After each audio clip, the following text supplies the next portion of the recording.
दुनिया चालू आहे. वरची पॅकिंग भारी दिसली, आतमध्ये काय का असणार.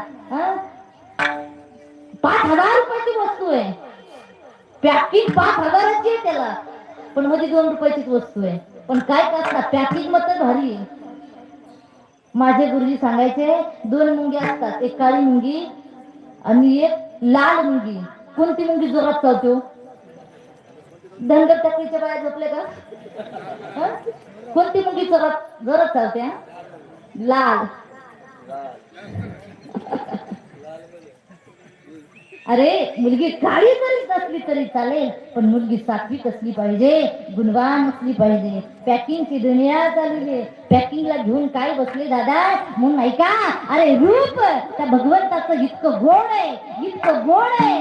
अरे एकदा सत्य लोकांमध्ये विष्णू भगवान परमात्मा आले आणि देव आल्यानंतर सगळेजण उठून उभं राहिले देवाला नमस्कार करण्याकरता. पण ब्रह्मदेवाचे 4 मानसपुत्र उठलेच नाहीत. ब्रह्मदेवाला राग आला आणि ब्रह्मदेव आपल्या मुलाच्या समोर जाऊन म्हणू लागले, अरे ही तुमची कुठली प्रथा आहे?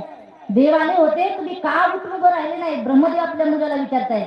तेव्हा ते मुलं हात जोडून बापाला म्हणतात, बाबा आम्हाला माफ करा, हो आम्हाला माफ करा. आम्ही भगवंताचे रूप पाहिलं तर आम्ही स्वतःलाच विसरून गेलो, आम्ही बसलो की उठलो, याचंच देवबान आम्हाला घडलं नाही. एवढं रूप भगवंताचं गोड आहे, हो इतकं सुंदर आहे त्या भगवंताचं आहे. उगच गोपिका भुलल्या नाही दादा, सावळा आहे पर फार भगवंताच्या रूपाचं जर वर्णन केलं ना दादा, 7 दिवस काय किती दिवस असे सरणार नाही, 2 तास काय किती 1 दिवस सरणार नाही. एवढं रूप भगवंताचं गोड आहे. रूप गोड आहे ना, तसं नाम सुद्धा तेवढंच गोड आहे. नाम किती गोड आहे हो, अमृताहुनी गोड नाम तुझे देवा, अमृत जयास फिके पुढे.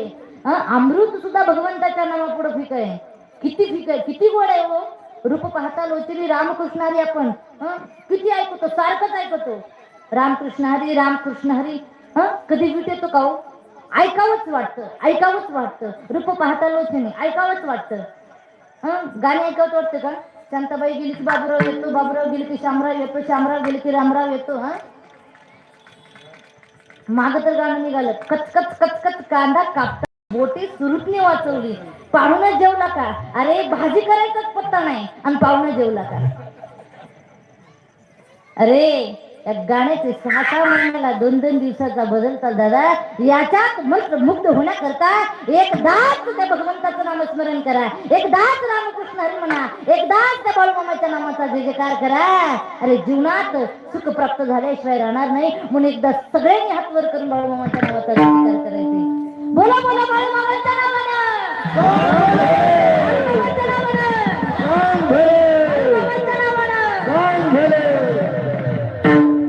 दरबारामध्ये येऊन त्यांचं जर भजन केलं ना दादा तर वयाला जाणार नाही. अरे गाणं दुसरं घेऊन काय पडलात? म्हणून त्या भगवंताचं रूप इतकं गोड आहे, नाम इतकं गोड आहे. आणि म्हणून अरे कोटी संत देव जन्माला येणं उगत येत नाही दादा, अनेक जन्माची पुण्याई लागते. सुंदरा आणि मायाप्पा सतत पांडुरंग परमात्म्याची भक्ती करत होते, म्हणून बाळूमामा सारखे रत्न जन्माला आले. कधी? आश्विन शुद्ध द्वादशीला 3 ऑक्टोबर 1892 रोजी बाळूमामांचा जन्म झाला. पण आयुष्य बाळूमामांचं केवळ देवा करत आहे, स्वतः करता नाही, परिवारा करता नाहीये, पण केवळ जगाच्या कल्याणा संतांच्या विभूती देह कष्टविती परोपकारे. अरे साधू कुणाला म्हणावं, संत कुणाला म्हणावं? स्वतःचं हित बघतो त्याला साधू नाही. नुसतं बाह्य रक्षणाहून पांढरे कपडे घातलेले आहेत, पांढरा शुभ्र आहे तो साधू आहे नाही दादा. साधू कुणाला म्हणावं? जो सदैव रस्ता चुकतो तो, जो सदैव रस्ता चुकतो तो जीव आहे. जो कधीच रस्ता चुकत नाही तो देव आहे. जो कोणी चांगल्या रस्त्याने चालतो तो साधक आहे, आणि जो कोणी वाईट रस्त्याने चालतो त्याला चांगल्या रस्त्याला लावतो तो कोण आहे हो? संत आहे, आणि तो साधू आहे. साधू कुणाला म्हणावं?